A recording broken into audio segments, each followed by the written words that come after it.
Hello and welcome to this India Today special. It's now 2 months and counting since the Russian war on Ukraine. Thousands have died, millions have been dislocated, but the fighting shows no sign of ending. Worse still, the Russian leadership is now making threatening noises of a potential third world war and even a nuclear conflict. How is Ukraine then seeing its future as it fights back? Joining us now is a very special guest from Kiev, the Ukrainian Foreign Minister Dmytro Kuleba. Appreciate you joining us, Mr. Kuleba. As I said at the outset, our sympathies and solidarity with your people who've suffered grievously in the last 2 months. I want to ask you at the very outset, just a few days ago, your Russian counterpart, Sergei Lavrov, suggested that this conflict could turn into World War III, said there was a serious and real risk of a third world war, even had a veiled warning of a nuclear conflict. How do you see that, sir? Well, first of all, thank you for your words of sympathy. I'm speaking now on behalf of the people of Ukraine to the people of India who support us in these difficult moments.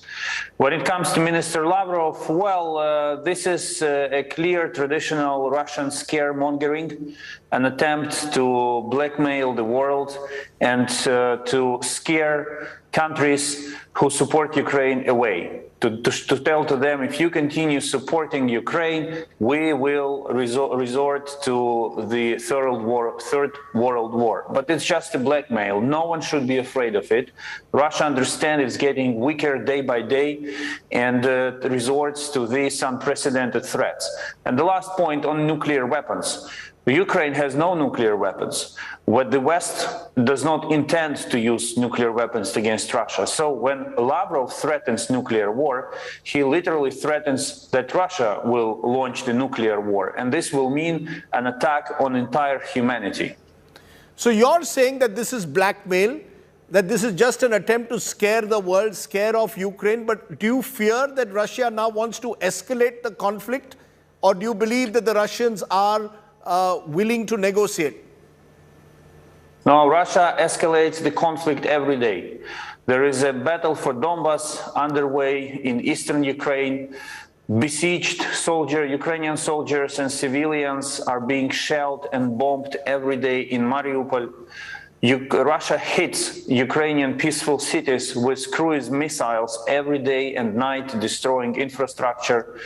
3 days ago, in the southern city of Odessa, Russian missile hit an apartment building, and a young mother with her 3-month-old child had been killed.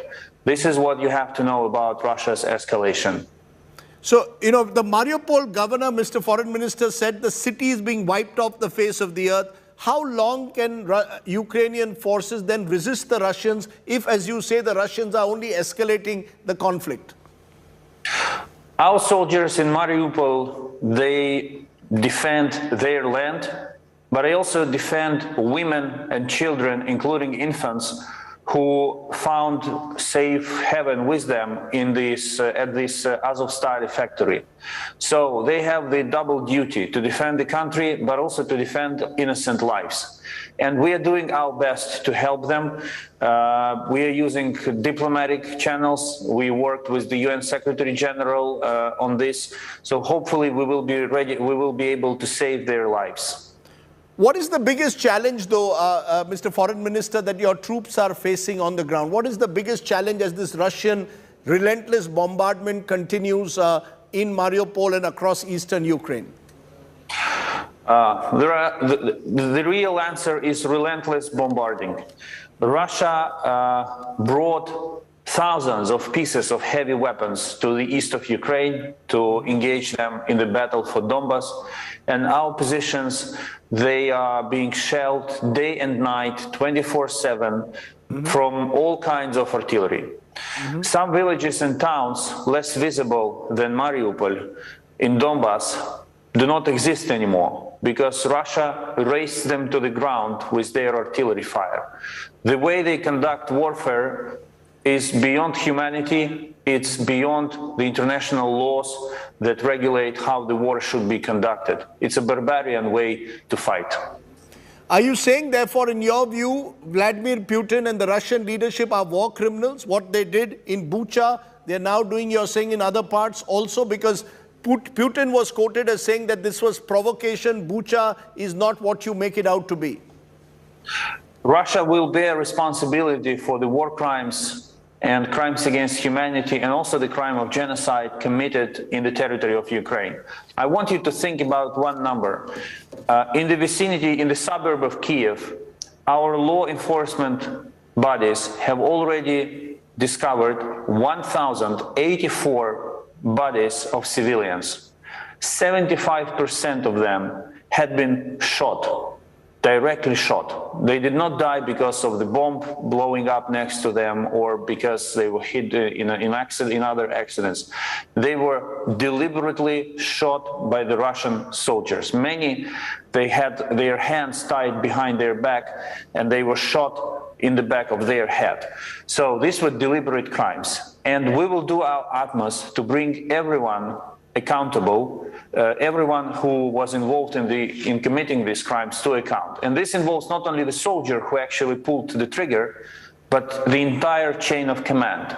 And if we prove, and this chain of command will lead to the leadership of Russia. So you're very clear, in your view, Vladimir Putin is a war criminal and the Russian army has killed innocent civilians in Kiev, in Mariupol, in Bucha, and across Ukraine. Am I correct? Well, President Putin ordered the crime of aggression against Ukraine. Aggression is also a crime under international law. So in that sense, he clearly committed that crime as president of Russia. And as I said, I represent a democratic country governed by the rule of law. So when investigators identify all the evidence and we build this chain of command from the soldier who committed the crime to the leadership of Russia, we will accuse them of committing these war crimes also. May I ask you though then, Mr. Foreign Minister, if you believe that Vladimir Putin is a war criminal and that the Russian army is killing civilians, that this was an unprovoked aggression, then what stops you? Why are you so confident that Russia will not escalate it into a nuclear conflict? Because Vladimir Putin has from time to time hinted at it. Lavrov has given a veiled warning. Why are you so confident that the Russians are only blackmailing the world by using the word nuclear? Because Russia clearly understands that the nuclear war launched by Moscow will mean the end of Moscow. We live on a planet, and some red lines have to be kept for the sake of survival of entire humanity. And nuclear potentials of Russia and the West are uncomparable. So this is really not the line that anyone would wish to cross. I cannot dig into Putin's mind, but if he has the remains of reason and wisdom, then he should understand that resorting to nuclear weapons will mean the end of Russia. And one last point that I want to make in this regard: Russia is an artist. Russia knows how to perfectly blackmail the world. We have observed it in recent years. So the last thing we should do now is to buy Russia's scaremongering and blackmail. We have to remain confident, we have to remain united, and I know that India enjoys special relationship with Russia, but one clear point should be taken into account. This Russia, the Russia that we are all dealing with, is different from the one India was developing its special relationship with. This Russia destroys, kills, tortures, rapes, and manipulates. So and more importantly, this Russia is in strategic decline. So I hope that the Indian leadership will thoroughly analyze the current situation and the strategic development of this situation, and will stand on the right side of history. Let me build on that point that you've just made, Foreign Minister. What would you like, therefore, India to do? Because India says, this is not a war we started. We've had, as you said, a special relationship with Russia. We have a good relationship with Ukraine. We want to stay neutral. We do not want to be seen to be taking one side. We want the wars to stop. That's what the Indian Prime Minister has said. We want the fighting to stop. We want peace to return. What would you like India to do more beyond that? We appreciate the sympathy coming from the leadership of India to Ukraine. We also appreciate the position of India that the war must stop. At the same time, I cannot but mention that under these circumstances, neutrality is the position that doesn't help stopping the war. The best way to stop the war is to support Ukraine and to leave Russia with no illusions that it may win the war, because other countries will either stay neutral, not get involved in it, or somehow will support Russia. So in my view, in a situation when you have an obvious criminal and a victim of his crime, it's a moral and politically wise duty to be on the side of the victim. So what you're saying is India should isolate Russia totally. You know that India is dependent on Russia for defense equipment. We have strong ties, economic ties, oil, gas, energy. You're saying isolate Russia completely, because India will turn around and say, look, the same Western nations that call for sanctions continue, parts of Europe continue to deal for their energy needs with Russia. So you're calling for a total isolation of Russia. India will turn around and say, well, the West must also walk the talk on that, Mr. Foreign Minister. Well, the West is not only talking the talk about the isolation of Russia, it's also walking the walk. It has done a lot so far. My second point is that India is a big democratic country. And it would be more than natural for India to stand by democracies in this struggle, because the war between Russia and Ukraine is also a war between democratic world and an authoritarian regime. So I think it would be the most natural choice for India to stand by democracies, not by the other side.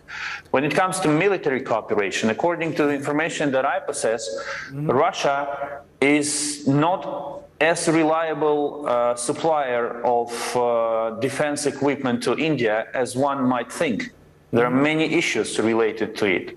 And then be pragmatic, look at the battlefield. Ukraine effectively destroys the most advanced Russian weapons on the battleground. So the question is it really in the interests of India to buy weapons which do not survive on the battleground from an army not as advanced as the Russian one? And finally, trade and economic relations. India is a global power. India has future in the world. India is on the rise. Russia is in decline. Choosing the right trade partners, strategic trade partners, is something that will make India even stronger. Yes, you have to reorient some of your trade flows, you have to find alternative suppliers of oil and other commodities, but leaders always have to think strategically. And there is no place for strong Russia in the future. Russia is getting weaker and weaker. Let me ask you though, Mr. Foreign Minister, the end game. Because the fact is, there is no clarity on how all of this is going to end. It's 2 months and counting. The Russians are continuing with their bombardment. US military aid to Ukraine has gone up to over 3 billion. There have been sanctions imposed, and yet Russia is not being deterred. In fact, there is a belief that Mr. Putin has said May 9th as the deadline by which he wants to win the war. That was the anniversary of the Russian defeat of Nazi Germany. Do you see any of this being a deterrent, whether India does it or the West does it? Is there any deterrent for someone like Mr. Putin? What is the end game, Mr. Foreign Minister? The end game is the victory of Ukraine. I have no doubts in that, and I cannot even suggest an alternative scenario, because if Ukraine loses this war, Ukraine will cease to exist. And I would like to remind that for many years, Ukraine has been a good friend of India. We had excellent trade. Our exports of sunflower oil now blocked by the Russian aggression and Russian mines in the Black Sea. These exports to India were flourishing and increasing from year to year. Indian students, they were an integral part of Ukrainian society, and we very much appreciated them becoming a part of our country. So all this was destroyed by the Russian aggression, and we have to restore it. Together, if we join efforts, we will. We want to continue building democratic Ukraine, open to the world, trading with all nations. Yes, there are moments in history when you have to make tough decisions, to reorient your economy, to choose the right partners, and I think that the moment for that has come.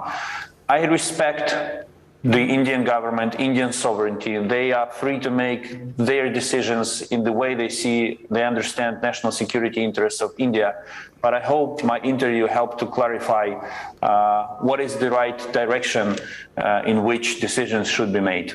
You know, you're making very important points, Mr. Foreign Minister. You're also saying the end game must be the victory of Ukraine. You're calling it a victory of democracy over authoritarianism. However, when we interviewed the Russian Foreign Minister, Mr. Lavrov, he seemed to suggest that the plan was to free up eastern and southern Ukraine, especially the Donbass region over which Russia is claiming control, and then have referendums and virtually free up Ukraine and divide your country as a result.